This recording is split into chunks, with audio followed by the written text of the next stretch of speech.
Hello everybody, very good evening and welcome to studyIQ IAS English.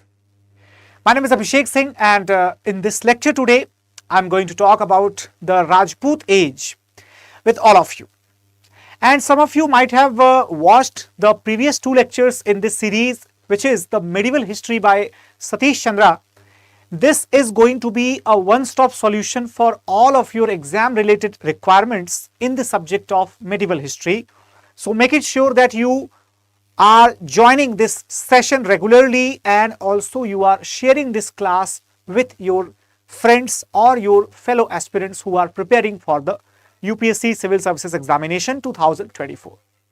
Alright everyone.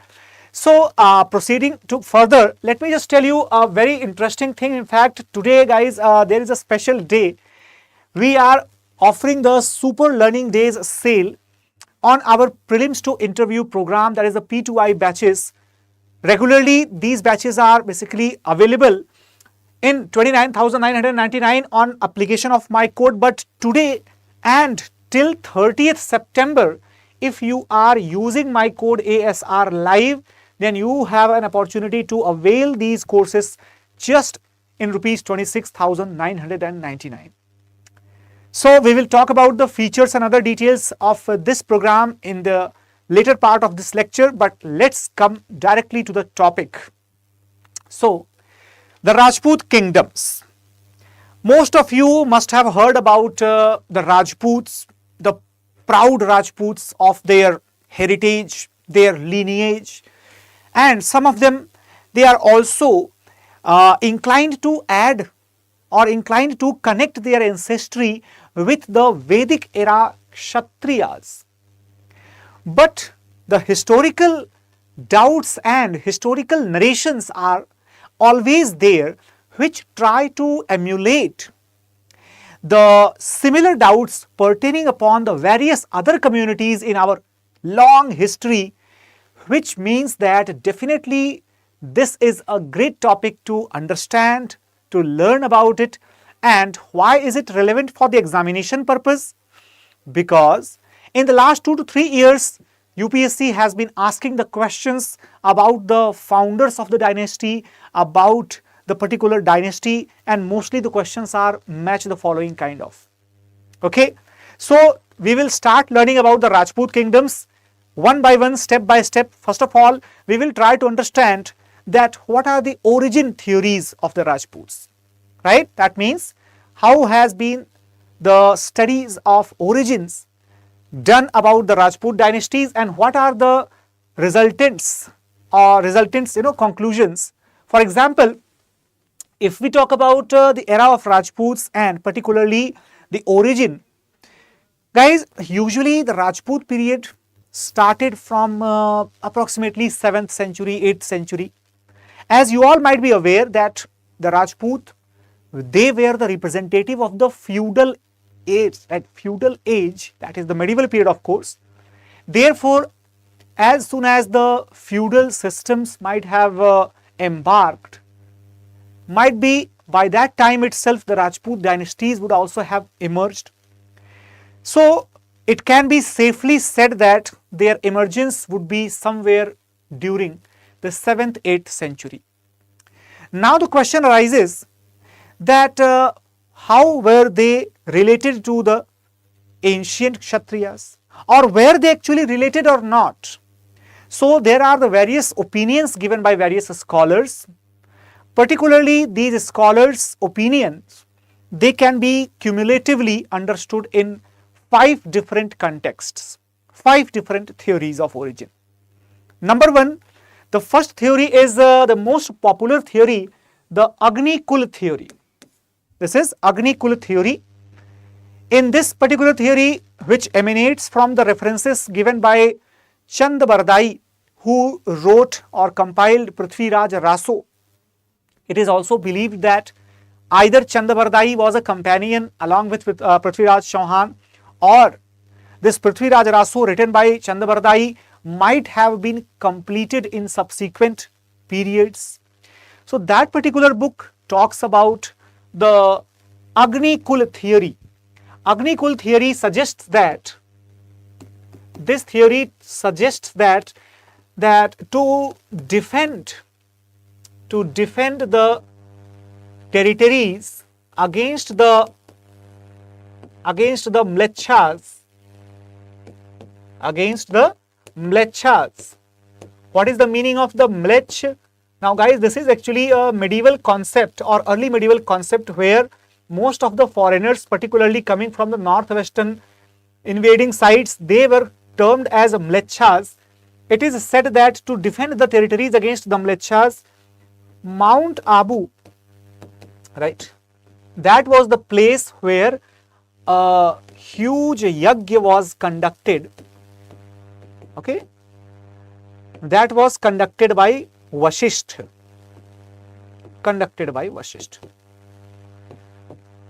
Now, from that particular yajna, it is said that 4 dynasties emerged, right? 4 warriors actually emerged: Chandelas, Chauhans, Pratiharas and Parmaras.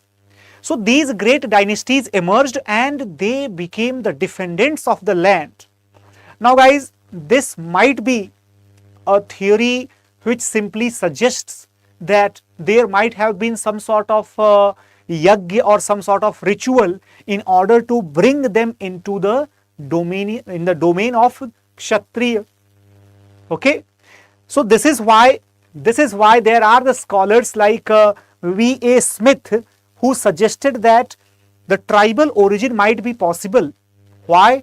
Because in the past also we have seen that dynasties such as the Chalukyas or even the Rashtrakutas, those dynasties had actually, they had conducted the rituals like Hiranyagarbha. The Hiranyagarbha used to be a ceremony through which any low born or low origin dynasty, they used to get appraised into a Kshatriya status. Okay, so this type of practice cannot be ignored, cannot be actually avoided. At least the possibility cannot be avoided. Why so? Because this was a common practice especially when the communities which were not royal, they acquired the royal status by their power or their economic strength. Okay, so that might be a possibility also.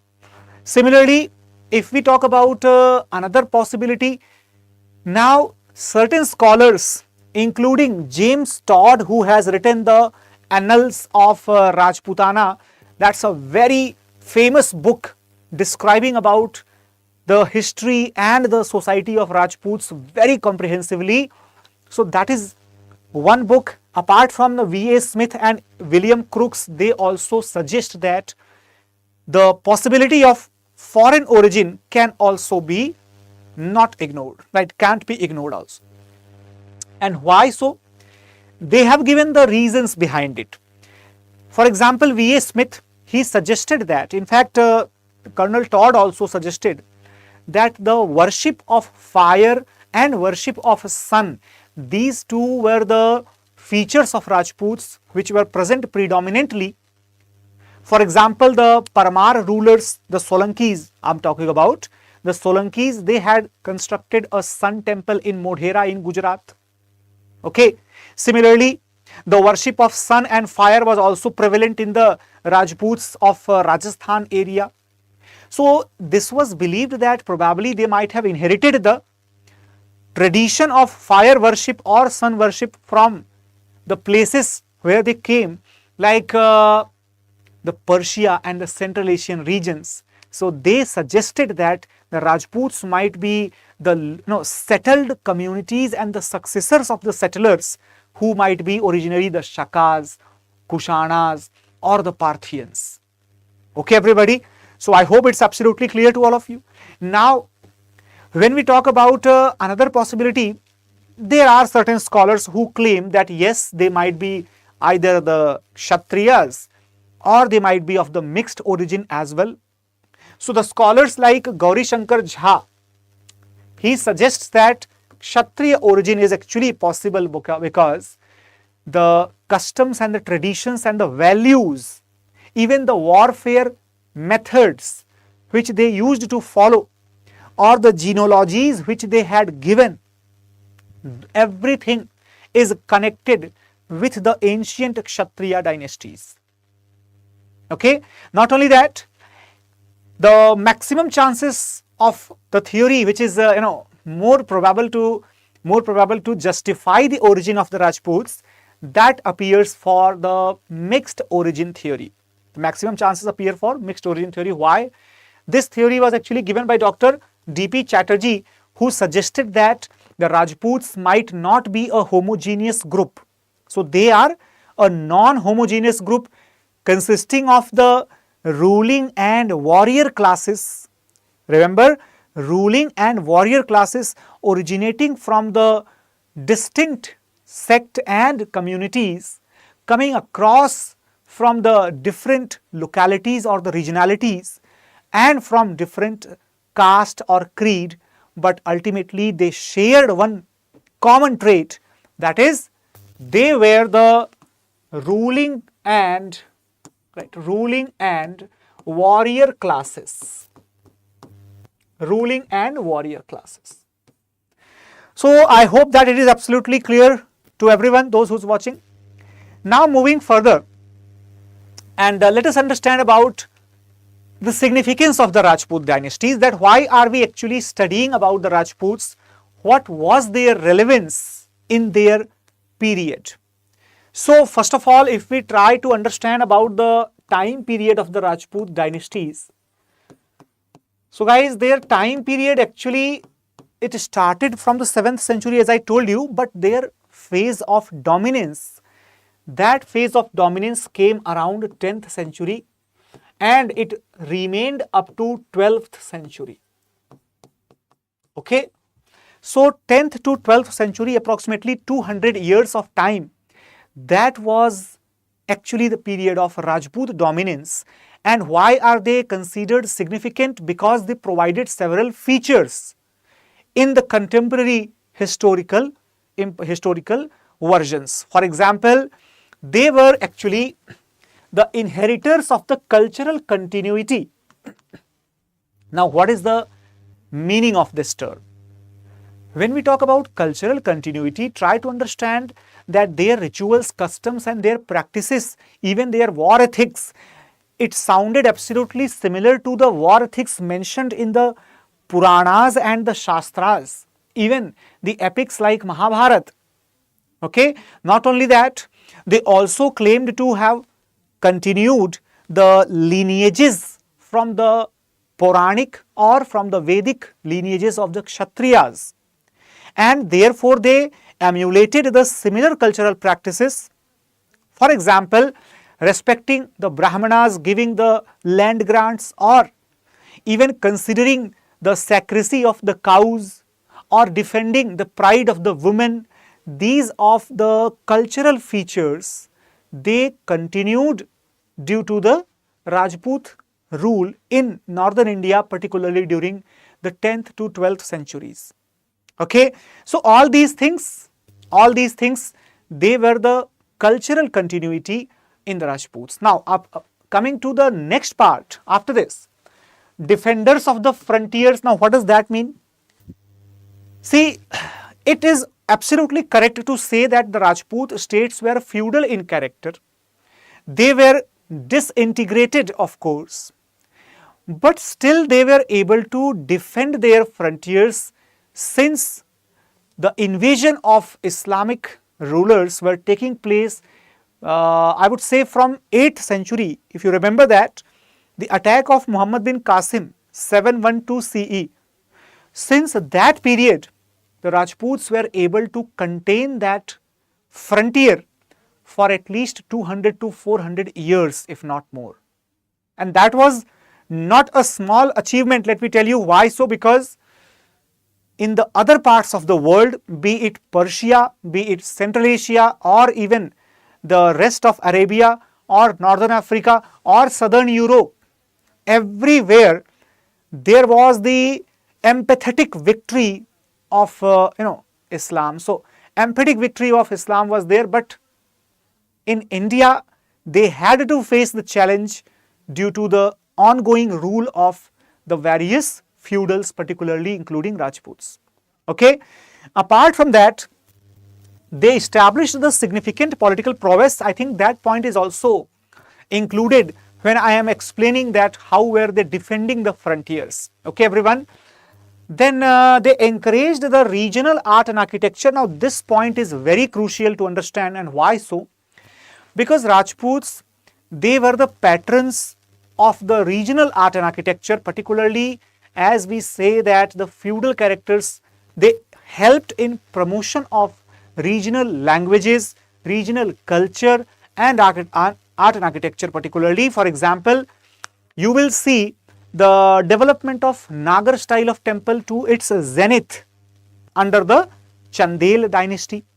You will also witness the development of Maru Gurjar style of temple architecture under the Solankis or Parmars of Gujarat and Malwa. Similarly, you will also observe the construction and enhancement, in fact, of the several lakes and the river banks by the Chauhans particularly. So we can say that numerous dynasties, they emerged in this period, and all of them contributed in their own manner, in their own way, to protect and to uphold the ongoing regional culture. Now here, sheltered the literateurs and practiced the religious tolerance. What does that mean? Actually, the Rajput rulers, they emulated or they copied, I would say, the exact cultural features and the traits of the polity and statecraft as they might have heard or studied in the Shastras. Therefore, it was their moral obligation to give the shelter to the scholars and to promote the literature compiled by those scholars. However, let me also add the speciality in this era that Rajput rulers primarily sheltered those scholars, or they primarily allocated the grants to such scholars who used to sing the praises or write the great things about the rulers. And this is why the era of the bards, okay, the era of the bards, or I would say in Hindi this is called as charan, okay, that will become more common in this period. Okay, everyone, that will become more common in this period. So I hope that everybody is able to understand the significance. Now, when we talk about the significance, then it is also important to understand the nature and the structure of the Rajput polity. This will tell you the exact reason of the failure of Rajputs against the Turk invasion. Right, everyone? So sometimes they can ask the question in the preliminary examination, if not in the mains, because the mains examination, they don't have the scope to ask the question from political history in the ancient or the medieval, but in preliminary they have increased the chances of getting such questions from the medieval period. So if we talk about the nature and the structure of the Rajputs, so we have the feudal character of the statecraft. I don't even need to explain this if you have watched our previous 2 lectures or 3 lectures, where I have elaborately described about the feudal character. That means what? That means here the Rajputs were basically sharing the power, okay, they were sharing the power with each other over a certain region, and this is why none of them regarded the superiority of the other, Okay, everyone. Now, when we talk about the superiority of the other, it is absolutely well understood, but what is the condition of the supreme? Was there any so-called supreme head of all of these equivalent rulers? No. Now that was the problem. That there was no supreme authority to control and regulate these infighting feudal chiefs. Okay, these feudal chiefs, they were unregulated. This is why when there was the invasion of the Turks either under Mahmud of Ghazni or under Muhammad of Ghor, these Rajputs, they fought valiantly. But they were not able to contain them permanently. Why? Because they could not contain the attacks without fighting against each other. They fought against each other, and at the same time they fought against the foreigners. So what was the difference? Nothing. In fights and the mutual competition, as I told you, that the spirit of brotherhood, okay, the spirit of brotherhood that used to exist among the Rajputs, so that was their plus point and their minus point also. Their positive and their negative both lied in this spirit of brotherhood. For example, suppose if I am a Rajput and I am ruling my territory, but I have a friendly relation with another Rajput kingdom which is attacked by some other enemy. So without even considering my administrative or strategic or political benefit or any other benefit, I would be simply jumping into the battleground to help that friend who is considered as my brother or brother friend. Okay, so basically this type of personal attributes taking over the political decisions, that proved detrimental to the Rajput interests, and therefore sometimes when they were friends with the neighbors or they were friends with the neighboring kingdoms, they easily defeated any greatest ruler also. But when they were fighting against each other, even the pettiest attackers also defeated the Rajputs. Now that was the big problem with them. Aristocratic administration was another huge problem. When I am saying aristocratic, that means what? That means the rule of few rich landed classes. So certain communities or certain people, number of people who were very filthy rich people, they used to own all the resources, all the amenities, they were at their hem, and that's why they used to decide the policies for everyone, including the poorest of the poor, and they could never ever even think about taking the basic needs to be fulfilled when it comes to the poor people of their state. So we can say that their authority was basically, it was completely non-subjective, right? It was completely non-subjective, and therefore remember the fact that Rajput kingdoms, they were not the favorite of their subjects when it came to their popularity. They were the popular people or popular ruler only for their supporters. Now many of you might be thinking that on what basis I am saying it. Actually, when you come across any annal or any records mentioned or any particular inscriptions issued in that period, you always come across the symbol of excessive power, symbol of excessive supremacy upon the people. And this is the nature of the human. When the ruler asserts excessive supremacy upon the communities, that ruler is not favorite of the common public. Okay. However, there would be the exceptions as well, because this is not true about every ruler among the Rajput dynasties. Some of them had the immense popularity. For example, we hear about the Gohilas, the Sishodiyas particularly, be it Rana Sangram Singh or be it Maharana Pratap Singh. Both of them commanded immense respect and immense praise was showered upon them by the subjects of their kingdom.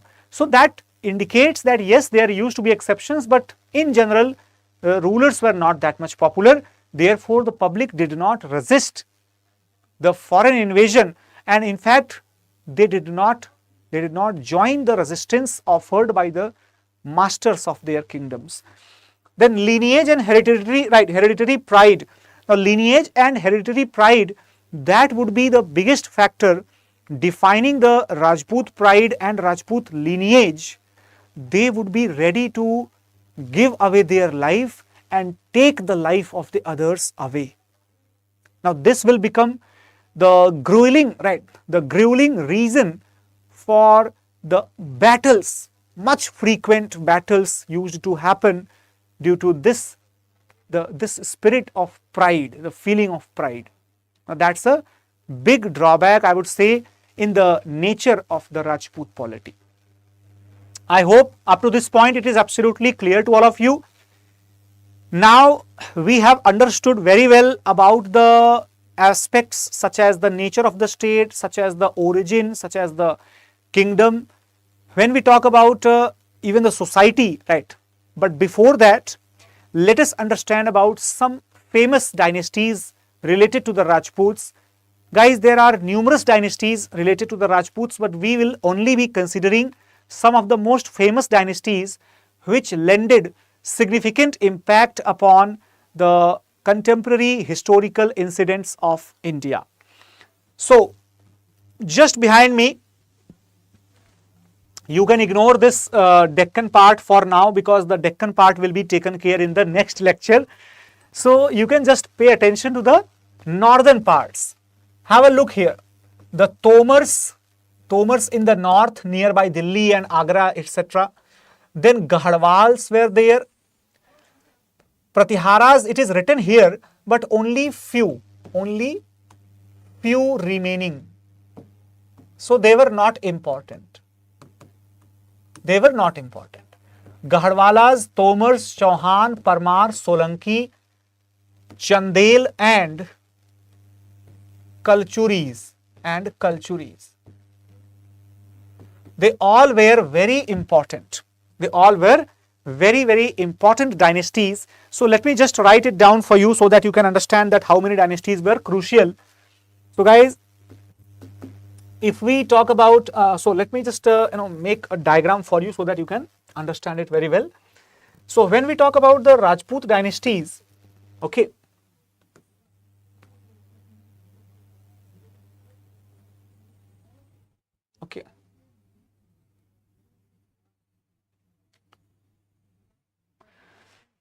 mostly the Rajput dynasties, they existed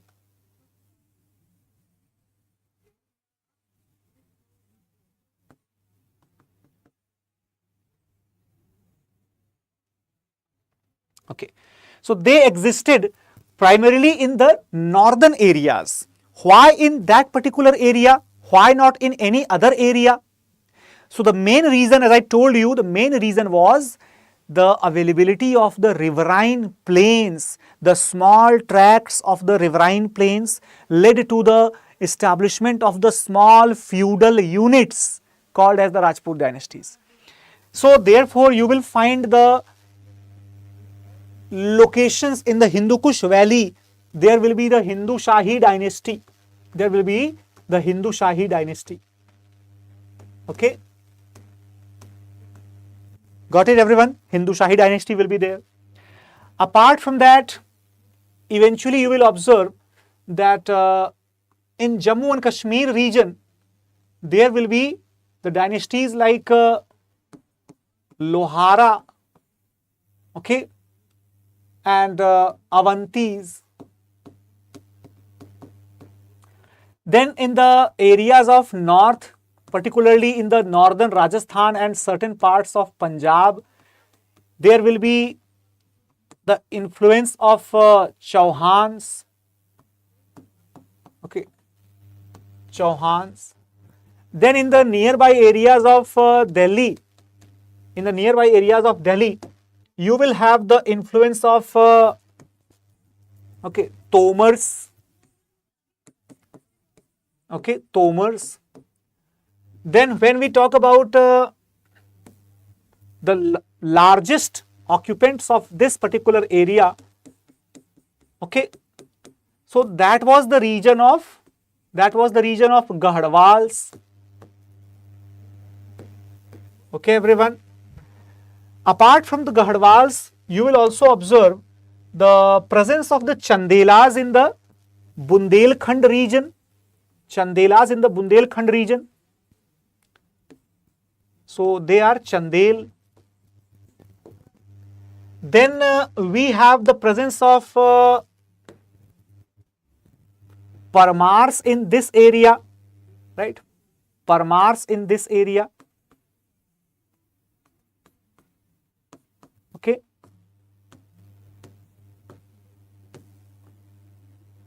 And apart from them, we have the presence of the, right, just a second, I think, okay.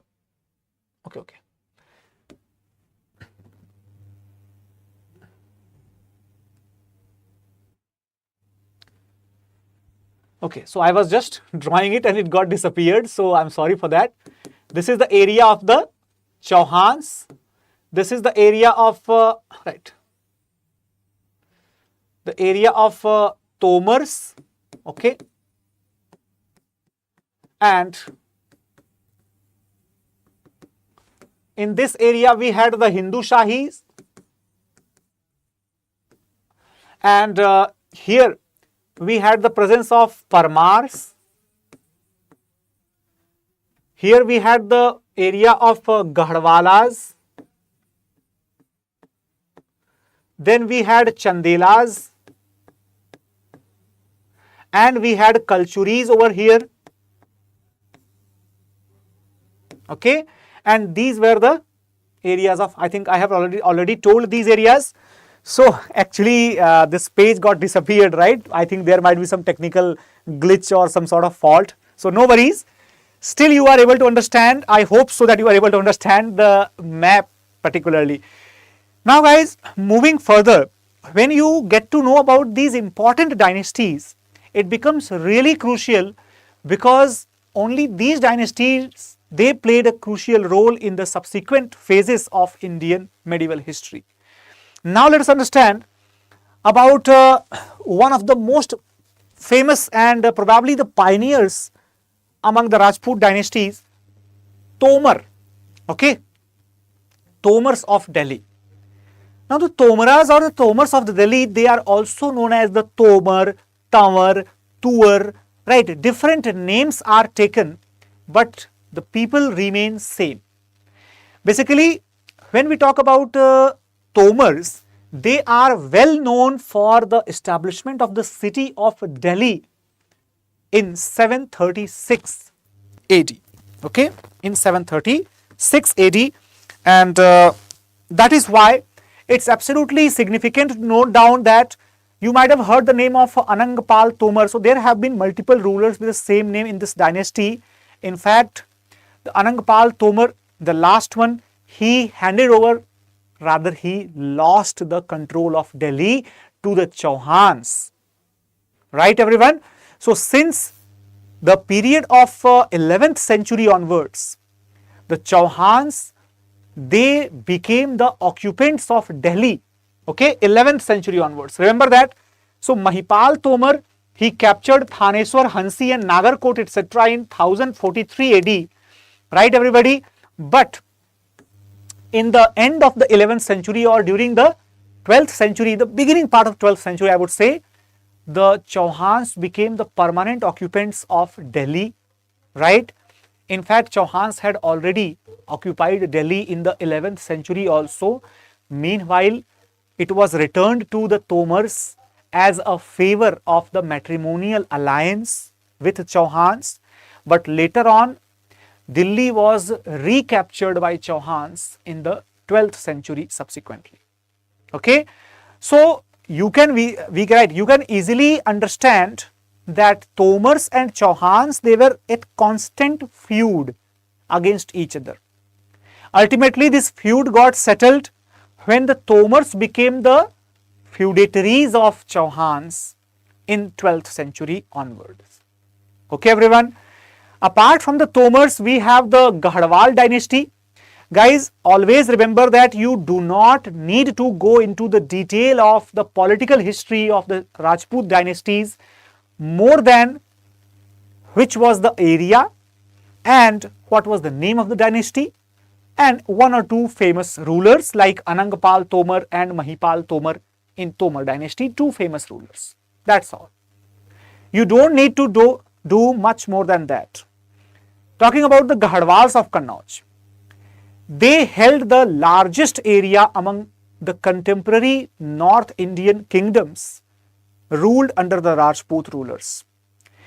They basically became powerful when in 1089 AD, Chandradev established a sovereign kingdom around the present day Varanasi, that area of Varanasi, basically up to the Lucknow region, up to the Kanpur region, that basically Kannauj Varanasi corridor in Uttar Pradesh. That area became the focus, or basically we can say the primary area under the control of the Gahadwal dynasty. These Gahadwalas, they exercised significant power under the rule of Govind Chandra. Govind Chandra became probably the strongest ruler of this dynasty, because he was able to not just snap some area from Kalchuris, but also to ward off the invasion from the further Ghaznavid rulers. Okay.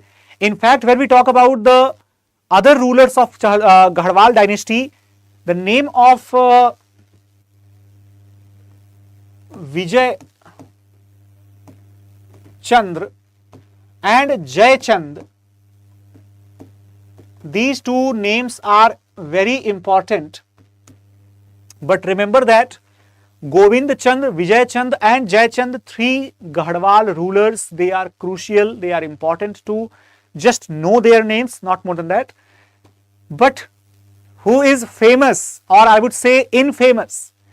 Jai Chand is the most infamous ruler among the Gahadwals. Why so?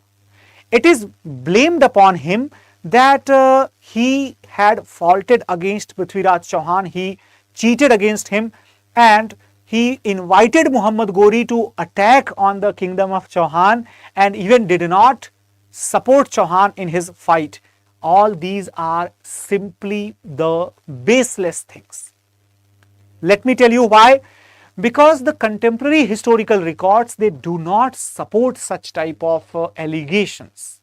In fact, when we talk about the battle 1194 AD, the battle of Chandavar, that battle itself became the factor where Jaichand himself was defeated by the invasion of Muhammad Ghori. And suppose if he had provided the support, or if he had invited himself, I don't think that there was any need to do any battle with the Ghurids. Rather, they could have simply entered into any coalition or any partnerships, and they would have shared the possessions of the northern India. But that was not the case. Similarly, when we talk about the other ruling dynasty, that is the Chauhans of Ajmer. Now guys, Chauhans are probably the most celebrated among the Rajput dynasties. And why so? Why so? Because the battle of Tarain, that is the most significant reason. How many of you have heard about the battle of Tarain? Battle of Tarain, sometimes also called as the battle of Taravdi. Now guys, those who have heard about it, remember that there are two battles of Tarain or two battles of Taravdi, the 1191 AD and 1192 AD. These two battles, they were both fought by Prithviraj Chauhan against Muizuddin Muhammad bin Sam of Ghor kingdom. And in first battle, Prithviraj Chauhan defeated the Ghor of Muhammad of Ghor. And in the second battle, however, Prithviraj Chauhan could not defeat Muhammad Ghori, rather himself got defeated and got killed during the battle. Now that's a very simple thing. However, there are certain stories, certain legends associated with this battle, particularly the legends which emerge from the tales of Chand Bardai, who explains about the bravery and superhuman capabilities of Prithviraj Chauhan. During the battle of Tarain, the second battle, it was said by Chandra through his Prithviraj Raso that both of them got arrested by the armies of Gori. Prithviraj Chauhan was blinded, and after that they were taken back to the capital of the Gor, that is Ghazni. Ghazni was the city which was the capital of the Gor kingdom, remember that point. Now, there is a story part which suggests that probably Chauhan was given a challenge to shoot blindfolded because he had already lost his eyesight, and when it was known to Gori that he could shoot blinded, so he ordered him to do so, and after that a famous couplet was read by Chandra, and after hearing that particular couplet and the directions provided in that couplet, Chauhan decided to shoot the arrow which instantly killed Muhammad Gori. Now that is the story that is narrated through the book called Prithviraj Raso, written by Chandra as it is believed. But now coming back to the history does not support this fact. Why so? Because Muhammad Gori was, it is believed that he was killed by the Khokar community in the Punjab region while going back from one of his expeditions in 1206 AD. Okay, everybody. So that's why the history is a little bit different from what is popularly believed as a folk tale or as a legendary tale. However, when we talk about the Chauhans as the ruling dynasty, they are also known as the Chahmans or the Chauhans who ruled or emerged around the place called Shakambhari. Today we call it as Sambhar, right, nearby Jaipur. So that place called Shakambhari, it is believed that they emerged from that area as the Samantas of the Gurjar Pratihars. Okay, so remember that Samantas of the Gurjar Pratihars. Now this is the point where many people they start giving the arguments that Chauhans were the Pratihars or Chauhans were the Gurjars, not the Rajputs. Now this is actually a very, I would say, very superficial type of debate. Those people who are engaging into such type of debate, they are having the superficial understandings of history. And why so? Because Gurjars themselves, they did not form a homogeneous community. Rather than that, it was a geographical identity which was acquired by the numerous communities living in the areas of the Gujarat. Okay, so they were most probably the gathering or the amalgamation of several pastoral and grazing tribes emanating from the areas of the Sindh and Gujarat and moving further northeastern side and reaching up to the Rajasthan, Malwa and the areas of western UP, and eventually, since they had the wealth and the resources, they became the vassals in the local areas under the Gupta dynasty, and later on the independence that was achieved by the Gurjar Pratihar rulers who expanded their territories to probably the entire northern India.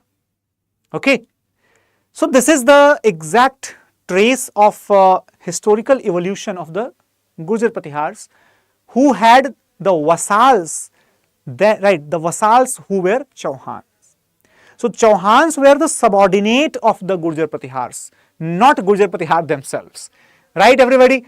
So after the decline of the Gurjar Pratihar dynasty's power, Simharaja, Simharaj was the first person who had taken the title of Maharaja Dhiraj, okay, title of Maharaja Dhiraj, and we all are aware that this particular title Maharaja Dhiraj, this indicates the sovereignty, and therefore Simharaj is regarded as the first sovereign ruler of Chauhan dynasty. Afterwards, several famous rulers came in, like for example, Vigrah Raj is there, right, Ajay Raj is there. Ajay Raj is famous because he moved the kingdom's capital from Shakambhari to Ajay Meru or Ajmer. Okay. Now the Chauhans became the rulers of Ajmer. Rulers of Ajmer. Afterwards, Chauhans also captured Delhi from Tomars and they became the rulers of Delhi. This is why sometimes misunderstanding emerges when people call Prithviraj Chauhan as the last ruler of or last Hindu ruler of Delhi, something like that. Now that's completely a misconception. And why so? Because if Delhi is considered to be a specific center of power, then even the Hemchandra Vikramaditya also occupied Delhi for few months at least. He became a sovereign ruler in that place. So that's a very simple logic. Now, as the Chauhans had the territorial expansion towards the Punjab side, therefore they shared the boundaries with Muhammad Ghori, who had occupied the areas of modern Punjab in Pakistan and had reached up to the borders of Indian Punjab at present. So guys, it was very obvious that both the great warriors, they fight against each other. But let me tell you a very interesting story, that this is not the first time that Muhammad Ghori had attacked on the areas of Indian rulers, particularly Rajputs. Muhammad Ghori had already fought a battle with the Solankis, okay, with the Solankis, that is the Parmars of Gujarat. And guys, remember one point, the ruler, the legendary queen named Nike Devi, okay, Nike Devi, she had defeated Muhammad Ghori comprehensively. She had commanded her army. She had led the community in the name of her minor son, and she had been able to defeat Muhammad Ghori comprehensively in that battle, 1178 AD. However, this is why the Solankis, they were very strong. This is why Muhammad Ghori decided not to go from the side of Gujarat, but to go from the side of Punjab, where he tried once, he failed, he tried next, he succeeded. Okay, so this is basically when Muhammad Ghori was running over Multan and the Uch area, 11-year-old boy whose name was Rai Pithora, he became the ruler of Ajmer in such a tender age, such a young age. His father Someshwar Chauhan, he was slain in the battle against the Solankis, and therefore the Chauhans had not very friendly relations with Solankis, because both were very strong and fighting against each other, competing against each other to grab the area of Chota Udaipur in Gujarat, or particularly the Aravali belts of greenery, so that they can have the better resources. So guys, usually Prithviraj embarked on the career of conquest from the age of 16 years only, and he started defeating the rulers one after the other. He was a great conqueror, I must say that. He defeated the Chandelas in the battle of Mahoba, came into the conflict with Muhammad Ghori over the claim to place called Tabar Hind. The place called Tabar Hind in the Persian records, right? However, at present, you can consider it Bhatinda, okay, the place called Bhatinda. Bhatinda, or the regions of Bhatinda, that became the reason behind the conflict between Ghori and Chauhan, and eventually we know the result, that Ghori was victorious by defeating him. After that, the other important dynasties that include the Chandels of Bundelkhand. Okay, guys, when we talk about Chandels, their kingdom is also known as the Jeja Bhukti. And why so? Because it is believed that Vijaya Shakti, okay, Vijaya Shakti or Vija and Jaya Shakti, okay, Jaya Shakti or Jeja. Vijaya Shakti and Jaya Shakti, these two were the legendary brothers who had established the Chandela's power in that area. However, this story is more like a legend instead of 100% genuine reality. And why so? It is because Jay Shakti, he was a vassal under the Pratiharas. Remember the point? However, since he had established his authority in that area, his territory came to be called as Jeja Bhukti, over which it was a Nannuk or Harshdev who had established a kingdom which was almost independent, but only during the period of Yashovarman, and during the period of Yashovarman it became a proper sovereign kingdom, right? However, Chandelas are not famous for their administration or not famous for their contribution to the welfare, etc. They are the most famous ruler when it comes to the art and architecture, the development of the monumental and great, in fact, I would say grand structures of the Khajuraho temples. They patronized Hinduism as well as Jainism. They constructed the temples related to Hinduism as well as Jainism.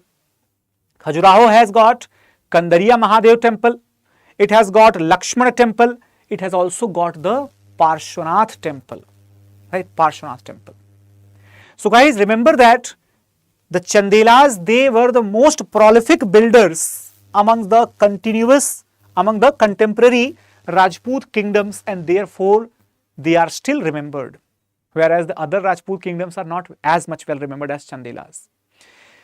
Apart from that, we have the Parmars of Malwa. Now these Parmars, the most famous ruler among the Parmars, you might have heard about Raja Bhoj Parmar, in the name of whom we have the airport of Bhopal. Okay, so Bhoj Parmar became the most famous ruler in this dynasty. He was not just a great ruler but also a great scholar. He wrote a book called as Yukti Kalpataru. Okay, Yukti Kalpataru, and this particular book contains the encyclopedic nature of the subjects. It deals with multiple subjects simultaneously. So it tells us that Raja Bhoj might be a very well-read person who might be aware about several intricate details about the various crafts and various knowledge. So this particular kingdom ruled from the places Ujjain and Dhara Nagari, right? In the present day it is called Dhar. And basically they were the vassals of the Rashtrakutas, and eventually after the decline of the Rashtrakutas, when they had weak hold over the Malwa region, Parmars declared their independence, and this was the ruler called as Siak, who simply sacked the Rashtrakutas and established his own independent kingdom. But Parmars became a powerful kingdom only under the rule of Bhoj Parmar. Got it, everyone? However, their dynasty continued up to the rule of Mahalak Dev, who was the last Parmar ruler, and he was defeated and his kingdom was captured by Alauddin Khilji's armies. Okay, everybody? That is about the Parmars. Now, probably the ones who had the largest area among their contemporaries, but they are the least famous dynasties of the Rajputs, they were Kalchuris of Tripuri. Tripuri is in Jabalpur at the moment, and that deals with the central India, right? So you can see they had simply the largest territory among their all contemporaries as compared to the small areas of Parmaras, Chandelas. Garhwals had comparable area as to the Kalchuris, but you can see the Chahmans small area, Tomars a small area. Kalchuris had the largest, but their kingdom was mostly located in the area which we call today as Mahakaushal in Madhya Pradesh, primarily consisting of the regions like Jabalpur, Katni, Narsinghpur, Sagar, okay, these areas, and Balaghat, and several other areas in the lower parts of the Madhya Pradesh. So they did not rule over a very prosperous kingdom like Gadwalas did. Rather, they ruled over such area which was rich in the forest resources, rich in the you can say forest produce, and therefore even though they could not expand their kingdom, but they also sustained for a very long period of time. In fact, you can see that the current temple at Amarkantak, Lakshmi Karna temple, okay, the Karna temple is located at Amarkantak in Madhya Pradesh. Where is Amarkantak? Amarkantak, it is, it might be here, the source of the origin of river Narmada, okay. So it was built by Lakshmi Karna, who ruled probably in the 12th century. But not only that, the Kalchuris continued for a very long period of time. And it is not that they had started ruling in the 8th or 9th century. They had started ruling much earlier than the rest of the dynasties. Okay, everyone. So now when we talk about the other aspects, as we have discussed about the different Rajput kingdoms, let us also understand about the different features such as the social or literary or the artistic aspects of the Rajput kingdoms. So basically the works like Raj Tarangini or Geet Govind etc., they signify that the Rajput kingdoms promoted the art and literature. However, as I told you in the beginning of the session, they promoted the appraisive art and literature, which was not critical or not factual, but highly hyphenating their achievements or highly boosting up their so-called pride just by reading those or listening to those works. Chand Bardai is the most famous court poet among all the contemporary poets, and he was the court poet of Prithviraj Chauhan. Then there was Bhaskaracharya, who wrote Siddhant Shiromani, and Rajshekhar. Rajshekhar is a very famous ruler, very famous poet who wrote Karpur Manjari, right? Karpur Manjari, very famous work, right? So he belonged to the Mahendrapala and Mahipal, right? He belonged to the courts of Mahendrapal and Mahipal. Got it, everyone? Now, these were basically the Parmars. Now, if we talk about the other aspects, so the mural paintings and the temples etc., they were also very famous, and they were also regarded as one of the great contributions in this period from the side of the Rajput rulers, right? Several famous temples, in fact all the famous temples which we consider to be the Nagar style temples, they belong to this Rajput period only, okay.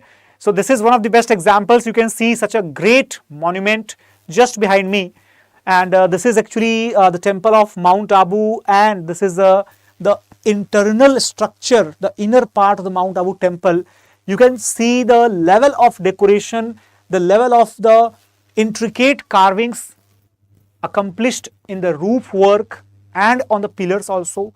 They are simply outstanding, okay. This temple of Mount Abu that was constructed by Bimal Shah, okay, who used to be one of the ministers in the court of the Solankis or the Parmar dynasty rulers. Okay, everybody. So I hope that it is absolutely clear and well understood by all of you. So guys, once again, let us talk about the P2I batches which have the special discount today. And if you are using this ASR Live, this is code, that my code, this code will give you the least possible price of this entire P2I batch, just rupees 26,999. And this batch will provide you a one-stop solution like the comprehensive syllabus coverage along with the current affair program, along with the handwritten notes and specific dedicated books to the students. And if this is less, you still have the doubt, so there is the support of one-to-one mentorship. Not only that, if you are able to clear your prelims examination with this entire string of supports, then you will be called to the headquarters of studyIQ, and here we will provide you the stay, the food, accommodations, and the complete preparation help through the live classroom. Once you are able to crack this stage of the mains examination also, we will again provide you with the help related to your personality development, and your interview guidance program will be there. So guys, this residential program, this itself will cost you several lakh rupees when you are there staying in Delhi on your own. But we at studyIQ, we are offering this chance to our students without any cost if they enroll with us in P2I batches, and if they are able to clear the prelims examination. So think about it. It's a wonderful opportunity, I would say. In fact, you don't have much time to think, because the time is already running very late. It's the end of September, and if you are targeting 2024, then I don't think that you have got any valid reason to wait further. Okay, so it's the best time, probably the most urgent time to get enrolled and to start your preparation at a rock fast speed. Okay, so make it sure rocking fast speed is required at this moment. So guys, you can use my code ASR live here to get the maximum benefit. And in case if you want the content of this particular class, then you can scan this QR code, which will lead you to my Telegram channel, and that will lead to availability of the content in that channel. So thank you so much for watching it. Take care, everyone. Let's meet tomorrow once again at 4 p.m. Right? So thank you so much for watching it, guys. Take care. Bye-bye, and have a great day ahead. Thank you.